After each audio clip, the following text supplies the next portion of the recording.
নরসিংদী থেকে এখানে আসছে? নরসিংদী মনোহরদী থানা। মনোহরদী থানা। এই গাছের উদ্দেশ্যে নাকি অন্য কোনো কিছু? হ্যাঁ, গাছের উদ্দেশ্যে ছবি তোলার জন্য আসছে। তাই? আচ্ছা, এই মীরের গাঁও থেকে এখানে আসছেন জি। এই গাছ দেখার জন্য? জয়না গাছ দেখার জন্য এই জয়না গাছ থেকে আসছেন। আপনি কি করেন? আমি গাড়ি চালাই। গাড়ি চালান? তো এই গাছের উদ্দেশ্যে আসছেন নাকি? জি, ওই যে আমার গাড়ি নিয়ে আসছি। ও আচ্ছা। আসসালামু আলাইকুম, আমি জাদুঘর রকি, আপনাদের ভাই। তো দর্শক, আজকে আমরা চলে আসলাম এমন একটি জায়গায়। তো জায়গাটার কথা পরে বলি, কিন্তু আগে বলবো হচ্ছে আজকে 17 রমজান প্রায় অতিবাহিত হচ্ছে। তো আশা করি আপনারা সবাই রোজা রাখছেন এবং মাহে রমজানের পবিত্রতা বজায় রাখতেছেন। সেই কারণে আল্লাহ তাআলার কাছে লাখো কোটি শুকরিয়া। তো আমরা এখন যেখানে আসছি সেটা হচ্ছে গাজীপুরের ফিরোজ আলী ইউনিয়ন মাস্টারপাড়া একটি গ্রামে। এটা একটা মানে বিখ্যাত একটি গাছ। আমরা জানি যে বিখ্যাত হচ্ছে বট গাছ, কিন্তু বট গাছকে পাড়ি দিয়ে জয়না গাছ উপস্থিত হয়েছে বাংলাদেশে। আর বিশেষ করে সারা বাংলাদেশের মধ্যে একটা জয়না গাছে, সেটা হচ্ছে যে গাজীপুরের ফিরোজ আলী ইউনিয়নের মাস্টারপাড়া গ্রামে। তো আসলে সবচেয়ে মজার বিষয় হচ্ছে যে সারা বাংলাদেশ তথা সারা বিশ্বে কতগুলা গাছ আছে এগুলা আমার জানা নেই। তবে এই গাছটার চতুর্পাশে দেখবেন সবুজ আর সবুজ, আর মাঝখানে একটি গাছ, সেটা হলো জয়না গাছ। আর এই জয়না গাছে তিনটা রূপে রূপান্তরিত হয়। একটা হলো সবুজ, আরেকটা হলো এই হলুদ, আরেকটা হলো লাল।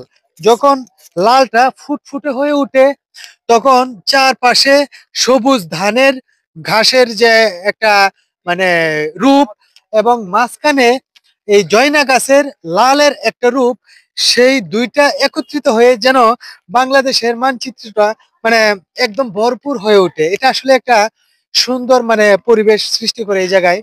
আর বিশেষ করে এখানে বিভিন্ন এলাকা থেকে বিভিন্ন অঞ্চলের দর্শনার্থীরা এখানে আসে, আইসা মনোরঞ্জন করে। তো এখানে যদিও কোনো দোকানপাট বা কোনো রিসোর্ট বা কোনো ধরনের কোনো একটা দোকান নেই, তারপরেও কিন্তু মানুষ দূর দূরান্ত থেকে এসে এই জয়না গাছটা এসে দেখে যায়। আসলে জয়না গাছটা এটা মূলত প্রায় 400 বছরেরও বেশি বয়স হয়েছে, কিন্তু এতদিন এটা ভাইরাল হয় নাই। ভাইরাল হয়েছে যখন কিনা এরকম কোনো গাছ কোনো মানে জায়গায় বা কোনো রাষ্ট্রে ওইরকম ভাবে দেখা যায়নি। তো হঠাৎ করে আমি একজনকে জিজ্ঞেস করলাম যে আসলে এটার বয়স কত হইতে পারে, কারণ এমনিতে দেখি কিন্তু এটার তেমন তদারকি আমাদের মাধ্যমে কেউ নেয় না। তো আসলে এটার বয়স কত হইতে পারে? তো আমার এক বড় ভাই বললো যে 400 বছরের বেশি এটার বয়স। তো এটার ফল কি খাওয়া যায়? হ্যাঁ, এটার ফলও খাওয়া যায়। এখন বর্তমানে এটা ফুল হচ্ছে, ফুল থেকে যখন ফলটা হবে এটার ভিতরের একটা যে আবরণ, এটা প্রায় আঙ্গুর ফুলের মতো। তো আঙ্গুর ফলের মতো যখন দেখা যায় খাইতে একটু টক এবং খসা খসা। আর এই আঙ্গুর ফলটা কিন্তু হয়তো সরাসরি টক হয়, না হয় মিষ্টি হয়, কষা হয় না। এটা একটু কষা, কিন্তু কষা হলেও খেতে অনেক মজা। তো আসলে প্রিয় দর্শক, আমার ভিডিওটা বাড়াতে চাচ্ছি না। আপনারা একটা কথা জানেন যে যদি ইউটিউবে সার্চ দেন এই গাছটা জয়না গাছ, তাহলে কিন্তু একটা গাছই আসবে। কিন্তু এখানে বিভিন্ন ধরনের বিভিন্ন জায়গায় দর্শনার্থীরা আসছে, আমি তাদের সাথে একটু কথা বলার চেষ্টা করব। তো ভাই, আপনাদের বাড়ি কোথায়? বাড়ি শালনা। শালনা? শালনা থেকে আসছি। শালনা থেকে আসছেন? আপনি কি করেন? আমি গাড়ি চালাই। গাড়ি চালান?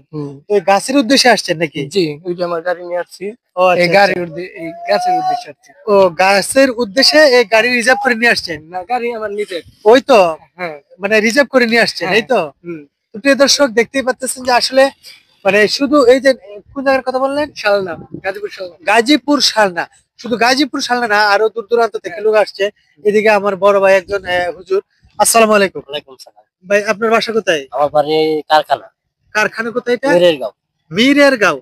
মীরের গাঁও থেকে এখানে আসছেন জি। এই গাছ দেখার জন্য? জয়না গাছ দেখার জন্য এই জয়না গাছ দেখার জন্য? তো আসলে এই জয়না গাছ আপনি আরো কোথাও কি দেখছেন? না, এই প্রথম? এই প্রথমে। আর এই জয়না গাছ নামে শুনছেন এই প্রথম? ফেসবুকে দেখছি জন্য এই কারণে আসছি দেখার জন্য। দেখার জন্য? জি। ও আচ্ছা আচ্ছা। তো প্রিয় দর্শক, আমি যদি এদিকে একটু দেখাই, এদিকে অনেক লোক আছে। ভাই, আপনার সাথে একটু কথা বলতে চাচ্ছি। আপনার হোম ডিস্ট্রিক্ট কোথায়? নরসিংদী। নরসিংদী থেকে এখানে আসছে? নরসিংদী মনোহরদী থানা। মনোহরদী থানা। এই গাছের উদ্দেশ্যে নাকি অন্য কোনো কিছু? হ্যাঁ, গাছের উদ্দেশ্যে ছবি তোলার জন্য আসছে। তাই? আচ্ছা, এই মানে এরকম গাছের নাম কি আরো কোথাও কখনো শুনছেন? না, না, এই প্রথমেই। প্রথম? ও আচ্ছা, আচ্ছা। তাহলে পরে এটার মানে কি শুনে আসলেন? আপনাদের আকর্ষণটা কোথায় হইলো? না, গাছের সৌন্দর্য, পাতায় যে ছবি তোলার জন্য এই জন্য। তাই? আচ্ছা, ধন্যবাদ আপনাকে। তো প্রিয় দর্শক, আসলে মানে শুধু নরসিংদী না, আমাদের বাংলাদেশের ৬৪ জেলা থেকে বিভিন্ন এলাকার মানুষ এখানে আসে, আইসা এই গাছটা দেখে যায়। তো আসলে এরকম গাছ বাংলাদেশে আরো কোথাও যদি থাকে তাহলে আমার কমেন্টের মাধ্যমে জানাবেন। হয়তোবা আপনাদের এখানে গিয়ে আমরা ট্যুর দিতে পারি। তো প্রিয় দর্শক, আপনারা সবাই ভালো থাকবেন, সুস্থ থাকবেন এবং মাহে রমজানের পবিত্রতা বজায় রাখবেন। সে পর্যন্ত আমি আরেকটা কথা বলবো যে পরবর্তীতে আরো ভালো কোনো ভিডিও নিয়ে আপনাদের সামনে আসতে পারি। সে পর্যন্ত সবাই ভালো থাকবেন, সুস্থ থাকবেন। ধন্যবাদ সবাইকে। আল্লাহ হাফেজ।